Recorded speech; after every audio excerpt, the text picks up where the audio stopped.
You know him from the two-man game, from the New York Times, from the Bleacher Report. He is Rob Mahoney. Rob, how you doing, man? Dun, da, da. Doing quite well, thank you, Beckley. All right, and sipping on my beverage here. Oh, that is a dainty beverage. Oh no, it's quite large. It's like the size of my head. Yeah, here. I can see that. You forget that Rob Mahoney is 8 feet tall.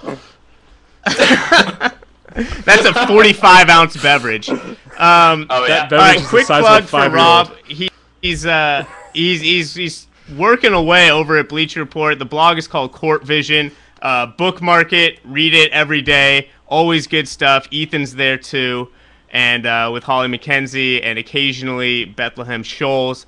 All right, plug out of the way. Let's talk about me. Right before the season started, right as the season was getting going, I wrote that the Mavericks looked like they were in trouble, looked like they might not make the playoffs. They made me look like an idiot about midway through the season. Now I'm feeling a little better. They've slipped to the 7 seed. 3 games separates them from not making the playoffs, which is sort of a shock because they played some really good basketball this year. Give us just a brief encapsulation of what we should be thinking about these Mavs heading into the playoffs. Honestly, I'm not sure what I'm supposed to be thinking about the Mavs. At the beginning of the year, they played some pretty strong D.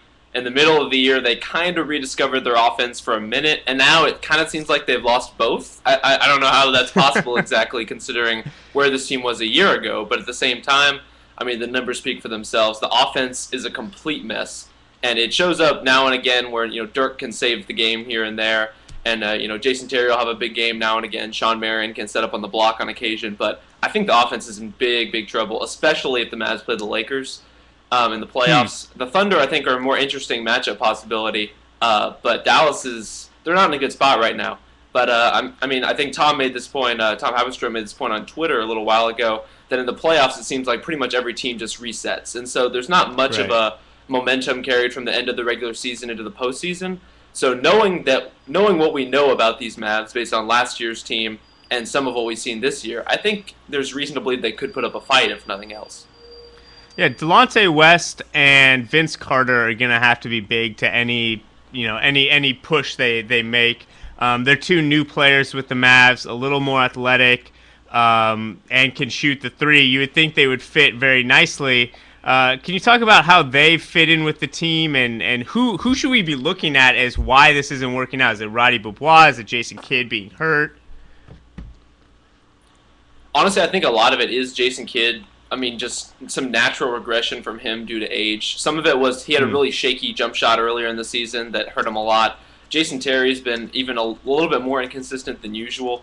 And then Dirk's struggles early in the season really didn't help. So now it's just a case where all the different cogs have been gelling at different times, and they've never really all gotten going at the same time. And obviously if Dirk and Jet and Kidd and Marion, all those guys, and even like a guy like Brandon Wright, or like you said, Vince Carter, Delonte West, if they're all contributing, I mean, the Mavs are a pretty dangerous team. It's just a matter of getting everything lined up just right.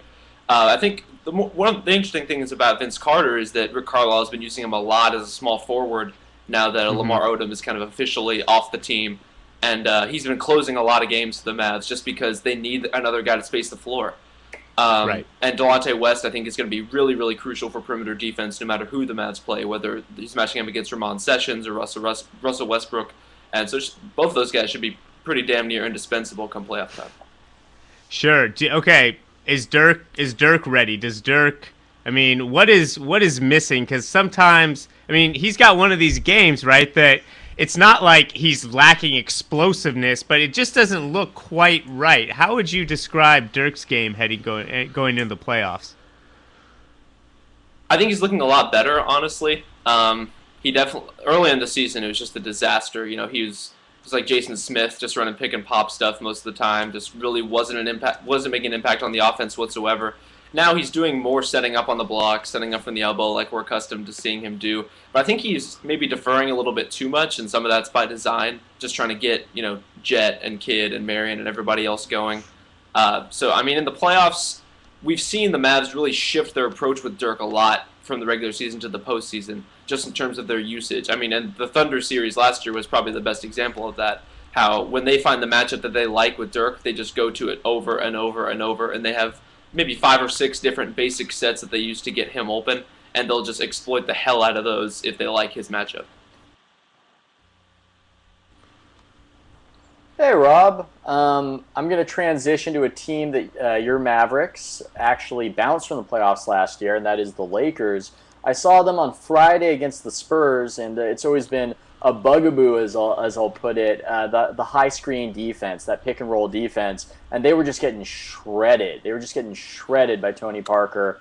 Bynum, I rarely say this about athletes. I don't tend to make these judgments. And what I'm wondering is, do you see them as a viable contender? Because at this point, I'm not sure I do, despite the reputation. So I'd love your take on the Lakers. I don't. I mean, the only teams that I think realistically have a shot to win the title are San Antonio and Oklahoma City and Chicago and Miami. I mean, it's that simple. I don't mean to make it too ridiculously so, but the Boston Celtics are good. I just don't see it. And the Lakers are good, but I just don't see it. And with the Lakers, it's just a case of there are too many criteria that would need to break in just the right way. I mean, Kobe would have to navigate the offense perfectly. Pau Gasol would have to be incredibly consistent. When we saw last year in the playoffs, that just wasn't the case. And then, as you said, Andrew Bynum's focus is such a huge, huge issue for them. Defensively, when he's not there, I mean, they just completely break down. And that's why over the tail end of the season here, you've seen the Lakers functioning as a really effective offense, but one of the worst defenses in the league over the last 20 games or so. Did you not mention the Grizzlies as a contender? Maybe I didn't catch it, because that's the cool kid's opinion. That's the new hotness, is to say that the Grizzlies are a good sleeper pick to win the title. Do you not see them that way? I mean, it's not impossible. I'm not going to write them off completely. I think they definitely have a shot. I like San Antonio and Oklahoma City better. And so if you're asking me who are the favorites to even make it to the Western Conference Finals, I'm not sure that the Grizzlies have the easiest path, per se. So they could definitely pull it off. I mean, keep in mind, I wrote the Mavs as a first-round loss last year. So, I mean, these things can be a little tricky to predict at times. But the Grizzlies, I mean, they have the pieces. Zach Randolph, he needs to show a little bit more than we've seen of him lately. But otherwise, I mean, Rudy Gay has been terrific. I think they have a really, really strong chance as far as the non-contending teams. They're probably the next on the second tier. Well, that's an interesting question to me, at least, is when we talk about contenders, what is the last demarcation point? What is the last line at contender? And I mean, like, the Hawks aren't contenders, but the Celtics are, and that's a 4-5 matchup. Like, where would you draw that line? Who's the last possible, plausible contender versus somebody where this is just crazy? Nobody could have predicted this, and you'd be an idiot to say it would have worked.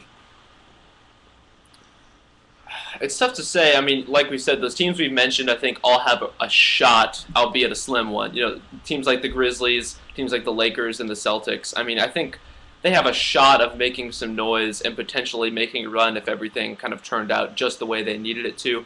I think maybe right after that, when you start looking at the teams that are either lacking players due to injury, and I mean, that's mostly the case. Guys like Orlando, even Chicago might be in that group, honestly. Once we see them in the postseason, we'll have a better idea of how they function over the course of a series. But if Derrick Rose isn't really, really working for them, they could be in a lot of trouble. But I think you'll see, the Hawks, the Magic are going to be in that group that are just kind of disqualified, I guess.